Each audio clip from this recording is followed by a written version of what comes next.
Welcome to my YouTube channel. आज हम मानव पाचन तंत्र के बारे में डिस्कस करेंगे। मानव पाचन तंत्र बहुत ही मनुष्य का महत्वपूर्ण तंत्र है और इसके अंतर्गत जटिल कार्बनिक जैव अणुओं का मतलब कि कॉम्प्लेक्स ऑर्गेनिक बायोमॉलिक्यूल्स को उनके सरलतम रूपों में परिवर्तित किया जाता है। जटिल कार्बनिक जैव अणु का मतलब हुआ कि प्रोटीन, कार्बोहाइड्रेट और वसा मुख्य रूप से हमारे भोज्य पदार्थ में यह तीन चीज़ें शामिल होती हैं और इनकी संरचना जो होती है बहुत ही जटिल होती है। इसीलिए हम इसको जटिल कार्बनिक जैव अणु कहते हैं।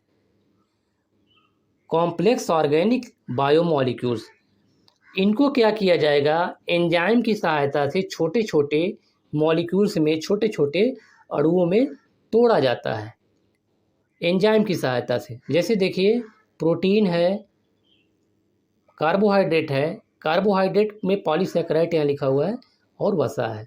ये पॉलीसैकेराइड है। जैसे कार्बोहाइड्रेट को हम क्या करेंगे, तीन पार्ट में डिवाइड करते हैं on the basis of carbon atom. ठीक है, तो मोनोसैकेराइड होता है, मोनोसैकेराइड, दूसरा होता है डाइसैकेराइड, तीसरा होता है पॉलीसैकेराइड। ठीक है, अगर यहाँ पे मोनोसैकेराइड हो गया,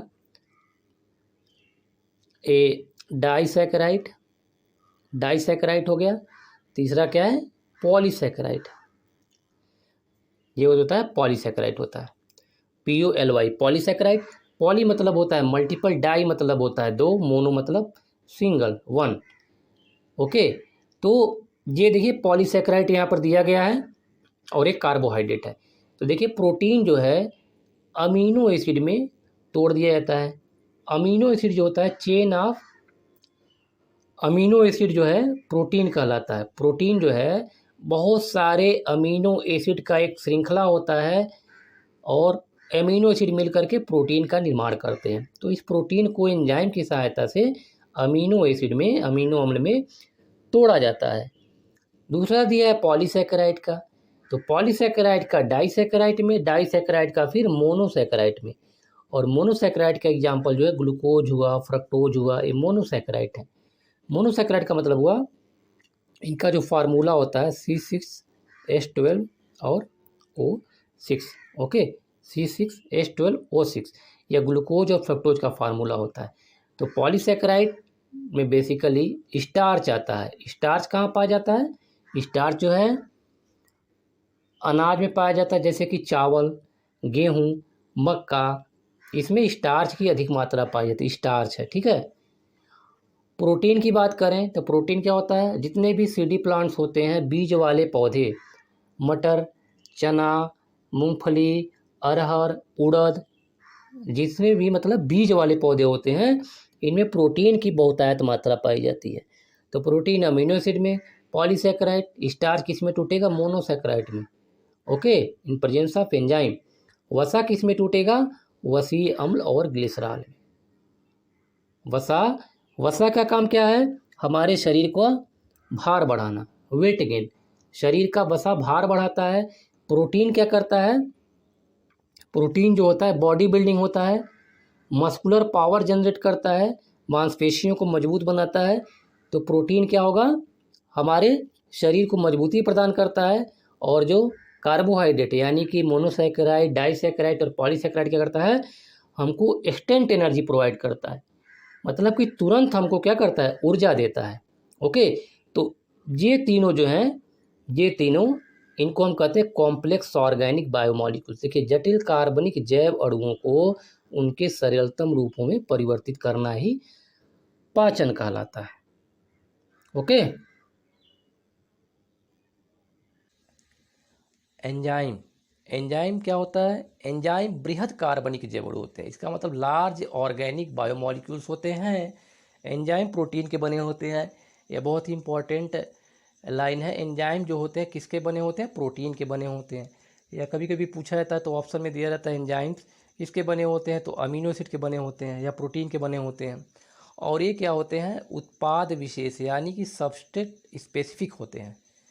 सबस्ट्रेट स्पेसिफिक उत्पाद विशेष का मतलब यह हुआ जो विभिन्न एंजाइम्स होते हैं, जैसे कोई भी एंजाइम्स है उसका एक सबस्ट्रेट जो होगा एक ही सबस्ट्रेट होगा। यानी कि जैसे लॉक की थियरी एक दी गई है, लॉक की थियरी के अंतर्गत क्या होता है कि जैसे कि एक ताले को एक ही चाबी खोल सकती है, ठीक उसी प्रकार से एक एंजाइम्स होते हैं और वे एंजाइम उसी प्रोडक्ट को, उसी उत्पाद को टारगेट करते हैं। ये उत्पाद विशेष होते हैं और जैव रासायनिक अभिक्रिया की दर को कई गुना बढ़ा देते हैं, मल्टीपल टाइम्स इन्हांस कर देते हैं जैव रासायनिक अभिक्रिया। जैव रासायनिक अभिक्रिया इसका मतलब है बायोकेमिकल रिएक्शंस, जो हमारी बॉडी में बायोकेमिकल्स रिएक्शन हो रहे हैं, जो भी पाचन क्रिया हो रही है, श्वसन क्रिया हो रही है, ये सारे क्या होते हैं। इसके अलावा और भी जितनी भी रासायनिक क्रियाएं होती हैं सब एंजाइम्स की हेल्प से होते हैं। और एंजाइम क्या करता है, इसको कई गुना इसको क्या करता है, बढ़ा देता है इस सब क्रिया को। तो इसमें देखिए सबसे महत्वपूर्ण जो है एंजाइम क्या होते हैं, लार्ज ऑर्गेनिक बायोमॉलिक्यूल्स होते हैं, प्रोटीन के बने होते हैं, उत्पाद विशेष को टारगेट करते हैं और जैव रासायनिक अभिक्रिया को कई गुना बढ़ा देने की प्रवृत्ति इनमें पाई जाती है। सबसे महत्वपूर्ण पार्ट है कि एलिमेंट्री कैनाल हमारे शरीर का पाचन तंत्र के अंतर्गत जो महत्वपूर्ण अंग आते हैं उनको जान लेना बहुत ही ज़रूरी है। जैसे कि मुख गुहा होता है, माउथ कैविटी, मुख गुहा यानी कि माउथ कैविटी का मतलब वो जो हमारा मुंह है ओपन करने पे जितना स्पेस ऑक्युपाई करता है उसे माउथ कैविटी कहते हैं। ग्रसिका यानी मुंह से होते हुई, मुंह के अंदर से एक होती हुई एक नली जाती है जिसे हम कहते हैं इसोफेगस या ग्रसिका। उसके बाद हमारा स्टमक आता है, आमाशय। आमाशय के बाद स्मॉल इंटेस्टाइन, छोटी आंत होती है। इसके बाद क्या होती है, बड़ी आंत होती है, लार्ज इंटेस्टाइन। और इसके अलावा ये हमारे मतलब मेन ऑर्गन है, डाइजेस्टिव सिस्टम के, पाचन के मेन ऑर्गन है आहार नाल के। इसके अलावा कुछ एक्सेसरी ग्लैंड्स होती हैं, सहायक ग्रंथियां पाई जाती हैं, जैसे कि लार ग्रंथियां, सलाइवरी ग्लैंड्स। यह 3 पेयर होती हैं, 3 पेयर होती है इनकी। लार ग्रंथियां जो होती हैं 3 पेयर में होती हैं, एक सबलिंगुअल है, दूसरा सबमैंडिबुलर है, तीसरा क्या है, पैरोटिड।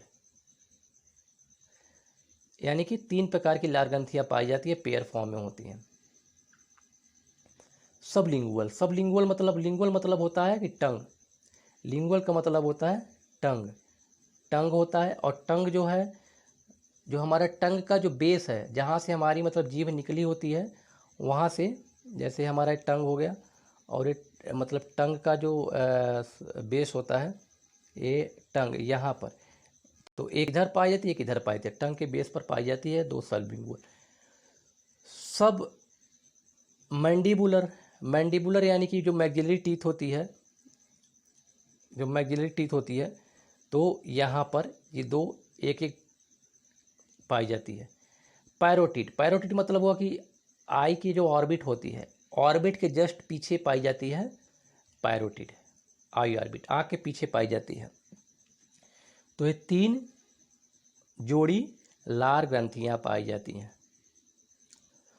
इसके बाद क्या रहता है, अग्न्याशय है। अग्न्याशय यानी कि पैनक्रियाज के बारे में आप लोगों को पता है कि इसे मिक्स ग्लैंड भी कहते हैं, मिक्स्ड ग्लैंड, मिस्सिस ग्रंथि के नाम से भी जाना जाता है। आगे हम लोग डिस्कस करेंगे इसके बारे में।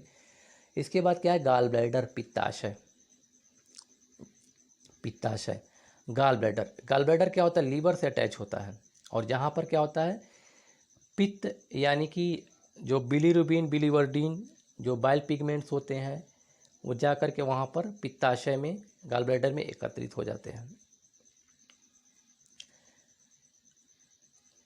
तो आहार नाल की जो संरचना होती है, एक ट्यूब लाइक स्ट्रक्चर होता है। आहार नाल एक ट्यूब लाइक स्ट्रक्चर होता है और पाचन की क्रिया को संपन्न कराने के लिए हमारे शरीर के भीतर यह पाया जाता है। मतलब माउथ से ले करके एनस तक यह पाया जाता है आहार नाल। स्ट्रक्चर ऑफ माउथ कैविटी, मुख गुहा की संरचना देख लेते हैं कैसे होती है। मुख गुहा में 3 जोड़ी लार ग्रंथियाँ पाई जाती हैं, जैसा कि हमने डिस्कस किया है, और जिसके द्वारा लार रस यानी कि सलाइवा जूस का सिक्रीशन होता है, श्रावण होता है, लार रस में एक एंजाइम सलाइवरी एमाइलेज पाया जाता है। एक एंजाइम जो था सलाइवरी एमाइलेज उपस्थित था, जिसे टाइलिन कहते हैं। टाइलिन, PTYLIN, टाइलिन या salivary amylase, AMYLISE, salivary amylase पाया जाता है। तो कभी भी कंफ्यूज मत होइएगा, सलाइवरी एमाइलेज और टाइलिन दोनों एक ही होते हैं, दोनों के एक ही है, नाम बस अलग अलग है।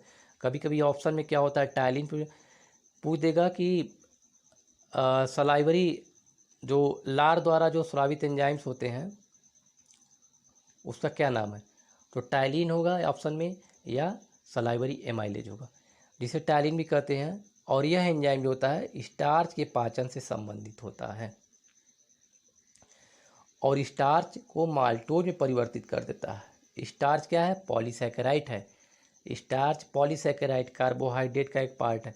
तो और माल्टोज क्या है, डाइसैकेराइड है, यानी कि पॉलीसैकेराइड को डाइसैकेराइड में कन्वर्ट कर देता है।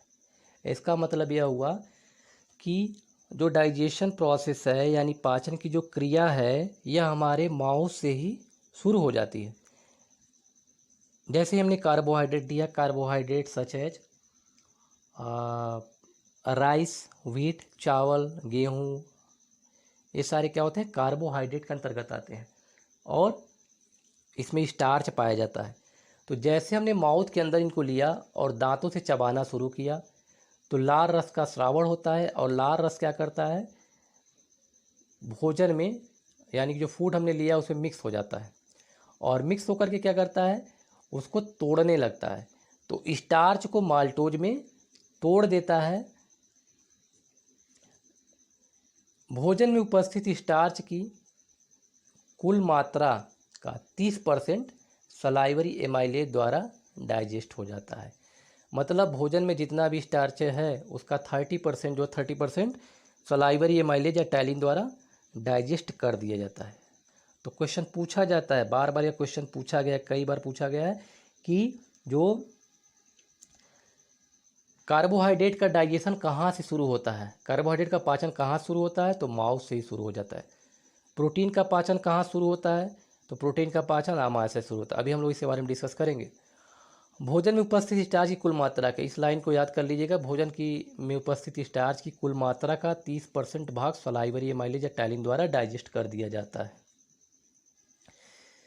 यहाँ देख लेते बार, मुख गुहा में 3 जोड़ी लार ग्रंथियाँ होती हैं जिससे लार रस का श्रावण होता है। लार रस में एक एंजाइम सलाइवरी एमाइलेज उपस्थित होता है जिसे टाइलिन भी कहते हैं। यह एंजाइम स्टार्च के पाचन से संबंधित है और स्टार्च को माल्टोज में परिवर्तित या कन्वर्ट कर देता है। ये सारी जो लाइनें हैं ये बहुत ही इंपॉर्टेंट है, इस सारी लाइनों से फैक्ट बनते हैं। स्टार्च सलाइवरी एमाइलेज एंजाइम से या टाइलिन माल्टोज में कन्वर्ट कर दिया। अभी देखिए माल्टोज में कन्वर्ट हुआ, माल्टोज एक डाइसैकेराइड है और माल्टोज से फिर मोनोसैकेराइड में कन्वर्ट होगा। भोजन में उपस्थित स्टार्च कुल 30% मात्रा सलाइवरी में डाइजेस्ट कर दिया था। ग्रसिका या ग्रासनली की संरचना यानी कि इसोफेगस या ग्रसिका, यानी कि जो नली दिखती है, गले वाली जो नली दिखती है और उसी को हम क्या कहते हैं, ग्रसिका कहते हैं। मतलब कि 2 ट्यूब लाइक स्ट्रक्चर है, एक तो हमारा फूड पाइप वाला है जिसे ग्रसिका कहते हैं, दूसरा क्या होता है कि जो रिस्पायरेटरी सिस्टम श्वसन तंत्र वाला होता है, ट्रैकिया श्वसन तंत्र वाला होता है, वो अलग होता है। तो हम लोग यहाँ चूँकि पाचन तंत्र के बारे में डिस्कस कर रहे हैं तो पाचन तंत्र में क्या हो, दूसरा क्या है महत्वपूर्ण जो है, ग्रसिका। तो ग्रसिका क्या है, यह एक पतली मांसपेशीय तथा नलिकानुमी संरचना है, नलिकानुमा संरचना है। यह क्या है, मस्कुलर है और ट्यूब लाइक स्ट्रक्चर है। तो ट्यूब लाइक स्ट्रक्चर मतलब क्या होगा कि राउंड शेप होगा और जो गले वाला पार्ट है इसी को ग्रसिका कहते हैं, जो मुख गुहा यानी माउथ कैविटी को आमाशय से जोड़ने का काम करता है। तो बहुत ही सिंपल सी बात है कि माउथ से शुरू हो रहा है तो किसको जोड़ेगा, माउथ कैविटी को, माउथ कैविटी से शुरू होगा और आमाशय को क्या करेगा, आमाशय को यानी कि स्टमक को जोड़ने का काम करता है। मुखगुहा में चबाया गया भोजन इसी से होकर आमाशय में पहुंचाया जाता है और इसमें पाचक ग्रंथियां अनुपस्थित होती हैं। ट्यूब लाइक स्ट्रक्चर है और इसमें पाचन ग्रंथियां नहीं पाई जाती हैं। तो बार बार एग्जाम में क्वेश्चन पूछा गया है कि निम्नलिखित में से किसमें पाचक ग्रंथियां या डाइजेस्टिव ग्लैंड्स नहीं पाई जाती हैं। तो ऑप्शन में छोटी आंत, बड़ी आंत, मुख गुहा रहता है और ग्रसिका। तो ग्रसिका में पाचक ग्रंथियां नहीं पाई जाती है, मतलब किसी प्रकार के पाचन के एंजाइम का स्रावण नहीं किया जाता है। तीसरे नंबर पे क्या आता है, आमाशय की संरचना। आमाशय की संरचना देख लेते हैं। यह क्या है, थैलीनुमा संरचना होती है, यानी कि फ्लैक्सिबल।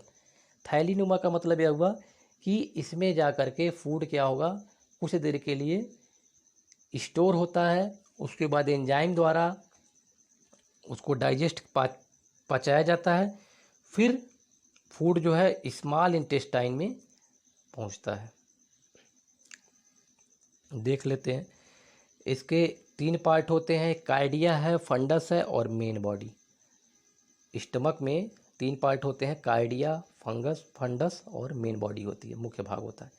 ये देख लीजिए स्टमक का स्ट्रक्चर है। ये ईसोफेगस का स्ट्रक्चर है, ईसोफेगस है। ये हमारा मेन स्टमक का पार्ट है, ठीक है। और यहीं से हमारी क्या होती है, फिर स्मॉल इंटेस्टाइन शुरू हो जाती है। ठीक, ध्यान से देख लीजिए कैसा है कि इसमें क्या है, पाइलोरिक स्फिंक्टर है, रगी है, स्टमक है। इतना हम लोग को बहुत ज़्यादा डिटेल स्टडी नहीं करना है, क्योंकि हम लोग क्या करें, जनरल साइंस के बारे में पढ़ रहे हैं, और उतना ही पढ़ना है जितने से हमारा सिलेक्शन हो जाए। मास्टर नहीं बनना है, याद रखिएगा इस बात को। चलिए, इस प्रकार का स्ट्रक्चर है आमाशय का। ठीक है, आगे बढ़ते हैं। आमाशय के आंतरिक दीवारों पर ढेर सारी ग्रंथियां उपस्थित होती हैं। आमाशय की आंतरिक दीवार मतलब इंटरनल, जो अंदर की जो लाइन होती है वहाँ ग्लैंड्स पाई जाती हैं, जिससे गैस्ट्रिक जूस का श्रावण होता है, जठर रस का। मतलब एक लिक्विड टाइप का होता है, लिक्विड होता है, और उसी में एंजाइम्स उपस्थित होते हैं। तो उसमें एंजाइम्स कौन कौन से होते हैं, एक पेप्सिनोजन होता है, दूसरा क्या होता है, प्रोरेनिन होता है। 2 प्रकार के एंजाइम्स होते हैं, और इसी में हाइड्रोक्लोरिक एसिड भी उपस्थित होता है। बहुत ही इम्पोर्टेंट है हाइड्रोक्लोरिक एसिड। और हाइड्रोक्लोरिक एसिड क्या करेगा, जो भी जैसे कि बाहर हम जाके कभी क्या करते हैं, फूड वगैरह ले लेते हैं, कुछ भी खा लेते हैं, तो बाहर से अगर खाना खाते हैं, कहीं से भी खाते हैं, तो उसमें धूल मिट्टी वगैरह पड़े होते हैं, उसमें बैक्टीरिया हो सकते हैं। तो अगर इस तरह का फूड कोई हम लेते हैं, जंक फूड टाइप अगर कुछ हम ले रहे हैं बॉडी में, तो उसमें बैक्टीरिया वगैरह होते हैं, डिफरेंट टाइप्स ऑफ ऑर्गेनिज्म हो सकते हैं, जो हमारे लिए, शरीर के लिए हानिकारक हो सकते हैं। उनको क्या करता है, यह मार देता है, उनको ख़त्म कर देता है। और आमाशय का मीडियम क्या होता है, एसिडिक बना देता है। तो ये भी क्वेश्चन पूछा गया है कि हाइड्रोक्लोरिक का एसिड का पीएच कितना होता है, तो 2 होता है। ये भी याद रखिए, हाइड्रोक्लोरिक एसिड का पीएच 2 होता है, आमाशय में बनता है, और यह भोजन में उपस्थित जीवाणुओं को खत्म करने का काम करता है। और इसका दूसरा काम क्या है, आमाशय का माध्यम जो है अम्लीय बना देता है। जैसा कि आप लोगों ने पढ़ा होगा, पीएच स्केल एक होता है, तो पीएच स्केल में यहाँ 0 होता है, और यहाँ क्या होता है, 14 होता है। तो 0 to 14 होता है, बीच में क्या होता है, 7 होता है। 7 जो होता है न्यूट्रल पॉइंट होता है, न्यूट्रल पॉइंट यानी कि उदासीन होता है। मतलब अगर हम 7 से लेफ्ट साइड जाएंगे तो एसिडिटी बढ़ती है, और राइट साइड जाएंगे तो बेसिसिटी बढ़ती है। मतलब यहाँ अम्लीयता बढ़ती है, इधर क्या होता है, क्षारीयता बढ़ती है। तो हाइड्रोक्लोरिक एसिड जो है बहुत ही ज़्यादा हाईली एसिडिक है, बहुत ही ज़्यादा अम्लीय होता है, और अगर स्किन पे या कहीं पर पड़ जाए तो क्या करता है, यह स्किन की त्वचा को क्या करता है, त्वचा को जला देता है। इसीलिए कभी कभी देखा होगा कि एसिडिटी होने लगती है बॉडी में, कहते हैं कि एसिडिटी हो रहा है। एसिडिटी का मतलब ये हुआ, हाइड्रोक्लोरिक एसिड अगर सिक्रीशन बढ़ जाता है, तो जो इनर लाइन होती है आमाशय की, उसको क्या करता है, डाइजेस्ट करने लगता है, उसको क्या करता है, गलाने लगता है। इसीलिए क्या होता है, स्टमक में अल्सर बन जाता है, और वो बार बार क्या होता है, दर्द होने लगता है, दर्द होता है, और एसिडिटी होने लगती है। इसके बारे में हम बाद में डिस्कस करेंगे, थोड़ा सा बड़ा टॉपिक हो जाएगा। तो 2 प्रकार के एंजाइम्स, मुख्य रूप से 2 प्रकार के एंजाइम्स पाए जाते हैं, एक पेप्सिनोजन, दूसरा प्रोरेनिन। और बहुत ही आश्चर्य की बात होती है, ये एंजाइम जो होते हैं प्रोटीन पाचक एंजाइम्स हैं और इनर्ट स्टेज में पाए जाते हैं, यानी कि अक्रिय अवस्था में पाए जाने वाले एंजाइम्स हैं। ये एंजाइम्स अक्रिय अवस्था में पाए जाते हैं। और हाइड्रोक्लोरिक एसिड का बहुत ही महत्वपूर्ण कार्य यहाँ पर होता है, पेप्सिनोजन और प्रोरेनिन को पेप्सिन और रेनिन में कन्वर्ट कर देता है। यानी कि अब यह एक्टिव स्टेज में आ गए, अब यह प्रोटीन को डाइजेस्ट करेंगे। पेप्सिनोजन और प्रोरेनिन प्रोटीन को डाइजेस्ट नहीं कर पाते हैं क्योंकि इनर्ट स्टेज में पाए जाते हैं, और हाइड्रोक्लोरिक एसिड की उपस्थिति में पेप्सिनोजन को पेप्सिन में और प्रोरेनिन को रेनिन में कन्वर्ट कर दिया जाता है। ओके,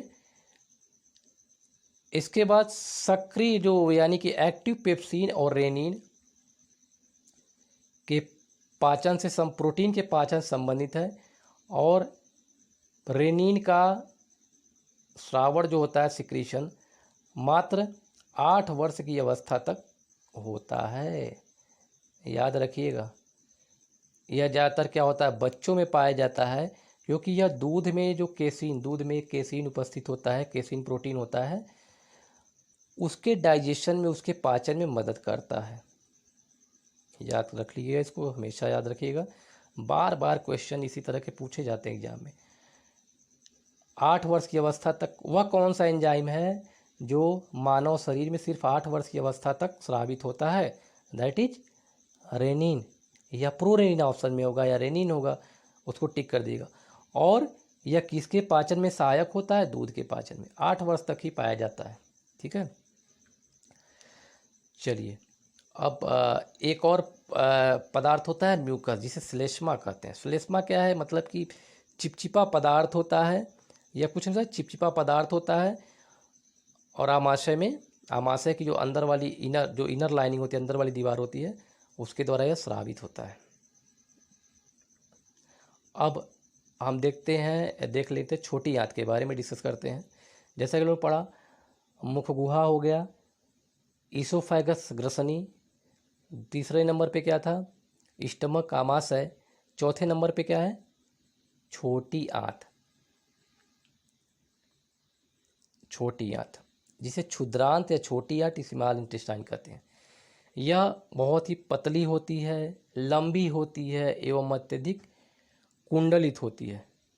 मतलब कुंडलित ऐसे क्वाइल्ड फॉर्म में उपस्थित होती है, जो कि लगभग 22 फीट होती है। 22 फीट लंबी होती है छोटी आंत, और यह पतली होती है, लंबी होती है, और क्वाइल्ड स्ट्रक्चर कुंडलित होती है, और लगभग 22 फीट लंबी। तो पूछा गया कितने लंबा है इसकी, कभी कभी छोटे छोटे एग्जामों में पूछ देते हैं कितनी लंबी होती है छोटी आंत। नाम है छोटी आंत, लेकिन सबसे बड़ी होती है। बड़ी आंत बहुत ही छोटी होती है। तो इसके 3 पार्ट हैं। एक है ड्यूडेनम, ग्रहड़ी, अपर पार्ट जो होता है, जो हमने देखा था वहाँ से स्मॉल इंटेस्टाइन से, जो स्टमक से अटैच था वही ड्यूडेनम था। स्टमक से अटैच होने वाला पार्ट ड्यूडेनम था। चलिए देख लेते हैं यहाँ पर जो स्टमक से अटैच है, ये वाला पार्ट जो है ड्यूडेनम है। ये वाला पार्ट ये ड्यूडेनम वाला, ये ड्यूडेनम यही है। इसके बाद जेजुनम और इलियम। तो ड्यूडेनम मिडिल पार्ट जेजुनम होता है और लोअर पार्ट इलियम होता है, और यही इलियम अटैच होता है फिर लार्ज इंटेस्टाइन से, बड़ी आंत से। तो इसकी लंबाई का क्रम एग्जाम में पूछा जाता है, कभी कभी पूछा गया, कई बार पूछा गया कि इलियम, जेजुनम और ड्यूडेनम, मतलब जस्ट इसका अपोजिट कर दीजिए, बस इसको याद कर लीजिए, यही पूछा ही जाता है। ड्यूडेनम, इलियम सबसे बड़ा है नीचे वाला पार्ट, उसके ऊपर मिडिल पार्ट जो होता है उससे छोटा होता है, और ड्यूडेनम जो है सबसे छोटा है, यानी कि डिक्रीजिंग आर्डर है, ऊपर से लेकर के नीचे तक बढ़ता हुआ क्रम है, ड्यूडेनम, जेजुनम और इलियम। छोटी आंत के ग्रहणी वाले भाग से पित्ताशय, गाल ब्लैडर तथा अग्न्याशय जुड़े होते हैं। छोटी आंत के ग्रहणी वाले भाग से पित्ताशय तथा अग्न्याशय जुड़े होते हैं। यकृत पित्त रस का संश्लेषण करता है, इम्पोर्टेंट है। लीवर जो है बाइल जूस का सिंथेसिस करता है। बाइल जूस यानी कि पित्त रस का संश्लेषण कहाँ पर होता है? लीवर में होता है। और छोटी आंत के ग्रहणी वाले भाग से पित्ताशय तथा अग्न्याशय जुड़े रहते हैं। पित्त रस एक क्षारीय द्रव होता है, ये भी इम्पोर्टेंट है, यानी कि बेसिक, जैसा कि बताया था स्केल पे कि 7 के ऊपर जाएंगे तो क्षारीयता बढ़ती जाती है। तो 7 के ऊपर इसका पीएच होता है, 8 के आसपास पाया जाता है, लगभग 7.5 से 8.5 के बीच में, यानी 8 और 9, 7.5 से 9 के बीच में इसका पीएच पाया जाता है। और एंजाइम इसमें अनुपस्थित होते हैं। पित्तरस में एंजाइम्स अनुपस्थित होते, एंजाइम नहीं पाते हैं। यह छोटी आंत के माध्यम को क्षारीय बनाता है। जैसा वहाँ पर देखा होगा आमाशय में अम्लीय कौन बना रहा था, हाइड्रोक्लोरिक एसिड बना रहा था, और यहाँ पर क्षारीय कौन बनाता है, पित्तरस क्षारीय बनाता है। एवं वसा का इमल्सिफिकेशन करता है। वसा का इमल्सिफिकेशन मतलब वसा को मिक्स करने का काम करता है यह पित्तरस। वसा को तोड़ने का काम करता है, यानी कि मिक्सिंग करने का काम करता है। पित्तरस का संगठन देखिए, कंपोजिशन ऑफ बाइल जूस, कार्बनिक पदार्थ हो गए, जल और अकार्बनिक पदार्थ। तो पित्तरस में पूछा गया एग्जाम में कि कंपोजिशन ऑफ बाइल जूस, इसमें क्या क्या पाया था, ऑर्गेनिक, एक तो है ऑर्गेनिक मटेरियल, दूसरा क्या है वाटर, तीसरा इनऑर्गेनिक मटेरियल है। तो ऑर्गेनिक मटेरियल में बाइल साल्ट होता है, बाइल साल्ट हो गया। बाइल साल्ट में क्या है, बाइल साल्ट और पित्तवर्धक बिलीरुबिन और बिलीवर्डिन, दो प्रकार के पाए जाते हैं, बिलीरुबिन और बिलीवर्डिन। अकार्बनिक पदार्थ में सोडियम कार्बोनेट, सोडियम ग्लाइकोलेट और सोडियम टार्कोलेट पाए जाते हैं, टार्कोलेट। ठीक है, इसको याद कर लीजिएगा। मेन ये हमारा जो है बिलीरुबिन और बिलीवर्डिन के बारे में जानना जरूरी है। पित्त का क्षारीय गुण से पाए जाने वाले कार्बनिक पदार्थ सोडियम कार्बोनेट के कारण होते हैं। सोडियम कार्बोनेट के कारण पित्त जो होता है क्षारीय हो जाता है।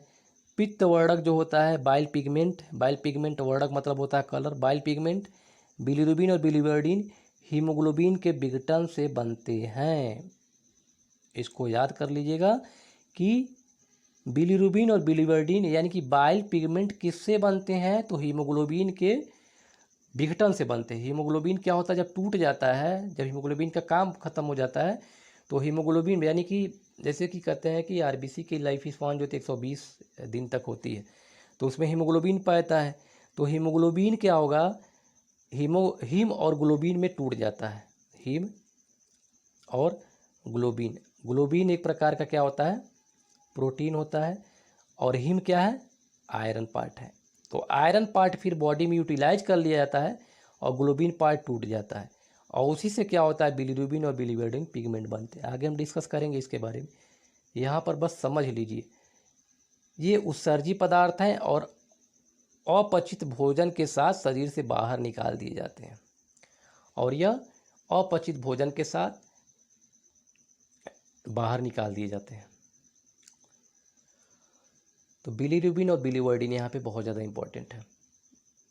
एक थोड़ा सा एक कॉम्प्लेक्स स्ट्रक्चर है डाइजेस्टिव सिस्टम का, यहाँ पर हम थोड़ा सा जूम करके देख लेते हैं कि आप लोग यहाँ पर देखिए कि टंग है, फेरिंग्स या ओरल कैविटी दिया हुआ है। ओरल कैविटी यानी मुख गुहा, इसी में सलाइवरी ग्लैंड्स दिए गए हैं, बताया था 3 जोड़ी, sublingual, parotid and submaxillary, submandibular.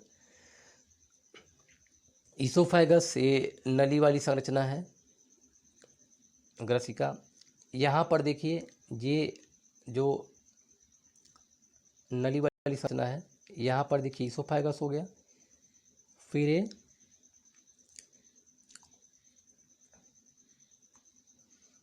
Liver है, लीवर है, और यहाँ पर स्टमक है। लीवर जो है डायरेक्ट अटैच नहीं होता है, इसोफेगस से अटैच कौन सा होता है पार्ट, स्टमक होता है, आमाशय होता है। और आमाशय देखिए छोटी आंत यहाँ से शुरू हो जाती है, छोटी आंत, ये अंदर छोटी आंत ये सारी है। फिर यहाँ से क्या होती है, बड़ी आंत, ये बड़ी आंत, ये जो बड़ी वाली स्ट्रक्चर है बड़ी आंत। यहाँ देखिए जेजुनम इलियम लिखा हुआ, और लास्ट में क्या है, कोलन, यानी कि इसके द्वारा एक गुदा द्वार है, एनस है, इसके द्वारा मल का परित्याग कर दिया जाता है, जो भी अनडाइजेस्टेड फूड होते हैं या जो भी बेकार के पदार्थ होते हैं।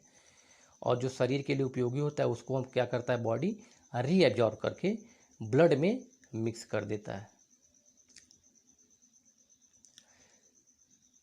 इस स्ट्रक्चर से थोड़ा बहुत आपको समझ में आ गया। यहाँ देखिए लार्ज इंटेस्टाइन का पार्ट है, बड़ा वाला जो चारों तरफ जो जे वाला पार्ट है लार्ज इंटेस्टाइन। फिर देखिए छोटे छोटे पार्ट स्मॉल इंटेस्टाइन के हैं जो कि 22 फीट लंबी होती है। लीवर, एक आइडिया मिल गया हुआ है कैसे डाइजेस्टिव सिस्टम हमारा काम करता है और कैसे कैसे कौन कौन से अंग इसमें पाए जाते हैं। चलिए अब इसके बाद आग्नेयाशय। आग्नेयाशय के बारे में डिस्कस कर लेते हैं। पैनक्रियाज, पैनक्रियाज इसे आइलेट्स ऑफ लैंगरहैंस कहते हैं।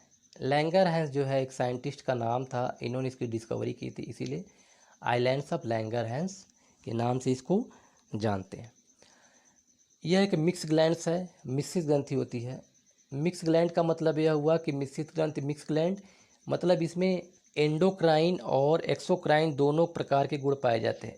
एंडोक्राइन मतलब कि अंतःस्रावी ग्रंथ की तरह काम करता है, और अंतःस्रावी ग्रंथ मतलब यह हुआ कि ऐसी ग्रंथियाँ जो हार्मोन्स प्रोड्यूस करते हैं, हार्मोन्स, तो हार्मोन्स रिलीज करता है, हार्मोन्स प्रोड्यूस करता है। और बाह्यस्रावी ग्रंथ जैसे कि ये पाचन तंत्र में के लिए बहुत ही महत्वपूर्ण योगदान है इसका, इसीलिए इसको मिक्स ग्रंथि कहते हैं। बाह्य स्रावी ग्रंथ अंतःस्रावी ग्रंथ दोनों का काम करता है। तो बाह्य स्रावी ग्रंथ यानी कि जो पाचन तंत्र वाला भाग है या बाह्य स्रावी ग्रंथ की तरह काम करता है। अंतःस्रावी तंत्र हार्मोन के सिक्रेशन के लिए। तो इसमें देखिए पाचन तंत्र में मिश्रित ग्रंथि होती है और यह पाचन तंत्र के साथ साथ अंतःस्रावी तंत्र के लिए महत्वपूर्ण भूमिका निभाती है। इसमें देखिए कौन कौन से एंजाइम्स पाए जाते हैं। Trypsinogen, chymotrypsinogen, pro carboxy peptidase, pancreatic amylase और लाइपेज। ये जो तीन फर्स्ट सेकेंड एंड थर्ड होते हैं, ट्रिप्सिनोजन, काइमोट्रिप्सिनोजन और प्रो कार्बोक्सी पेप्टाइडेज, ये अक्रिय अवस्था इनर्ट स्टेज में पाए जाते हैं। जैसे कि वहाँ पर स्टमक में देखा होगा कि प्रोरेनिन एंजाइम्स पाया जाता है और पेप्सिनोजन अक्रिय अवस्था में। तो यहाँ पर भी अक्रिय अवस्था में तीन एंजाइम्स पाए जाते हैं। और चौथा क्या है, पैनक्रियाटिक एमाइलेज और एलाइपेज। पैनक्रियाटिक एमाइलेज, एमाइलेज यानी कि स्टार्च के डाइजेशन में, कार्बोहाइड्रेट के डाइजेशन में मदद करता है। लाइपेज वसा के पाचन में मदद करता है। और ये तीनों प्रोटीन पाचक एंजाइम्स हैं। तो अग्न्याशय में तीनों प्रकार के एंजाइम्स पाए जाते हैं, वसा पाचक एंजाइम, प्रोटीन पाचक एंजाइम और कार्बोहाइड्रेट पाचक एंजाइम पाए जाते हैं। एंडोक्राइन सिस्टम का मतलब यह हुआ कि एंडोक्राइन से हार्मोन का संश्लेषण होता है। इंसुलिन और ग्लूकागॉन हार्मोन्स होते हैं। तो बीटा कोशिकाएं जो होती हैं इंसुलिन का स्रावण करती हैं और अल्फा कोशिकाएं ग्लूकागॉन का स्रावण करती हैं।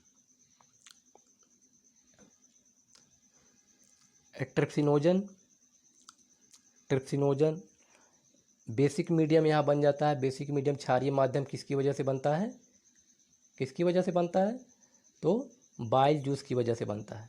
पित्त रस की वजह से यह माध्यम क्षारीय हो जाता है। और ट्रिप्सिनोजन, काइमोट्रिप्सिनोजन और प्रोकार्बोक्सी पेप्टाइडेज, यह तीनों अलग अलग रूपों में कन्वर्ट हो जाता है। ट्रिप्सिनोजन ट्रिप्सिन में, काइमोट्रिप्सिनोजन काइमोट्रिप्सिन में और carboxypeptidase, procarboxypeptidase carboxypeptidase में। और यह क्या हुआ, अक्रिय अवस्था हो गई। अब ये तीनों क्या करेंगे, प्रोटीन पर अपना काम करेंगे। प्रोटीन पाचक एंजाइम्स हैं तो प्रोटीन को डाइजेस्ट करने में महत्वपूर्ण भूमिका निभाएंगे। प्रोटीन को यानी कि तोड़ देंगे, किसमें, अमीनो एसिड में तोड़ देंगे। लाइपेज फैट डाइजेशन, वसा के पाचन में सहायक होता है। पैनक्रियाटिक एमाइलेज स्टार्च के से संबंधित होता है। अब यहाँ पर कुछ ऐसे फैक्ट हैं जो आपको याद करने ही पड़ेंगे। जो साइंस बैकग्राउंड की स्टूडेंट हैं उनके लिए तो प्लस पॉइंट है, लेकिन जिन्होंने साइंस नहीं पढ़ा है उनके लिए थोड़ी सी यहाँ पर दिक्कत हो जाती है, क्योंकि बड़े ही साइंटिफिक टर्म हैं और इसको याद करना ज़रूरी है। थोड़ा सा इसमें आपको बस थोड़ा सा एक्टिव होने की ज़रूरत है। थोड़ा सा सिंसियर हो जाएंगे तो चीज़ें याद हो जाएंगी। बाकी और सब तो समझने वाला है, ठीक है। तो ट्रिप्सिनोजन, काइमोट्रिप्सिनोजन और कार्बोक्सीपेप्टाइडेज, ये प्रोटीन पाचक एंजाइम है। लाइपेज बसा पाचक एंजाइम है। क्वेश्चन पूछा जाएगा किसमें कौन सा बसा पाचक एंजाइम है? ट्रिप्सिनोजन, काइमोट्रिप्सिनोजन, पैनक्रियाटिक एमाइलेज और लाइपेज। तो लाइपेज बसा पाचक एंजाइम है। पैनक्रियाटिक एमाइलेज, वहाँ सलाइवरी एमाइलेज था, सलाइवा से संबंधित था, यहाँ पैनक्रियाटिक है तो पैनक्रिया से संबंधित है। मतलब, और यह भी पूछा था वह पाचन तंत्र का वह कौन सा भाग है जहाँ पर सब हर चीज़ का पाचन होता है, यानी कि कार्बोहाइड्रेट का भी, प्रोटीन का भी और लिपिड या बसा का भी। तो वह क्या है? छोटी आंत।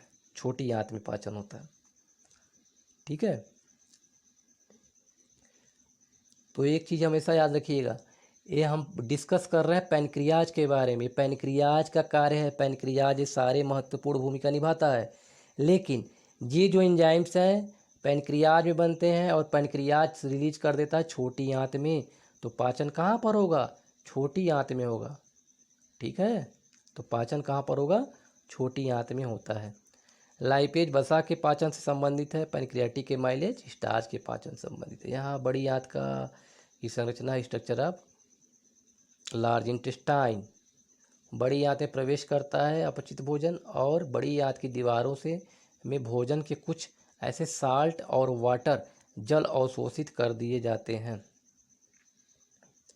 ठीक है, यहाँ देखिए बड़ी आंत की संरचना, ये बड़ी आंत हो गई। ठीक है, और इसी में क्या होता है? छोटी आंत यहाँ पर ऐसे ऐसे क्वाइल्ड स्ट्रक्चर में होती है, यहाँ से फिर अटैच हो जाती है, फिर बड़ी आंत बन जाती है। ये पार्ट एनस है, कोलन है, और इसके द्वारा जो अनडाइजेस्टेड फूड है, अपचित भोजन है, या जो बेकार का पदार्थ है, मल द्वारा शरीर से बाहर निकाल दिया जाता है।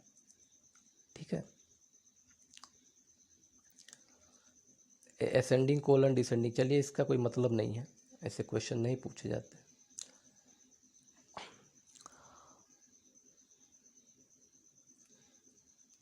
ये सारे, इसको थोड़ा सा आप लोगों को थोड़ा मेहनत करना पड़ेगा इसके लिए। ये थोड़ा सा टफ चैप्टर है, क्योंकि टेक्निकल टर्मिनोलॉजी का ज़्यादा यूज हुआ है, टेक्निकल इसमें शब्द ज़्यादा प्रयोग किए गए हैं, तो थोड़ा सा आपको इसको अच्छे से पढ़ना पड़ेगा। ठीक है दोस्तों, बाय बाय। अब फिर हम अगली क्लास में मिलते हैं, और अगर आपको वीडियो अच्छा लगे तो इसको सब्सक्राइब और लाइक करना ना भूलें। बाय।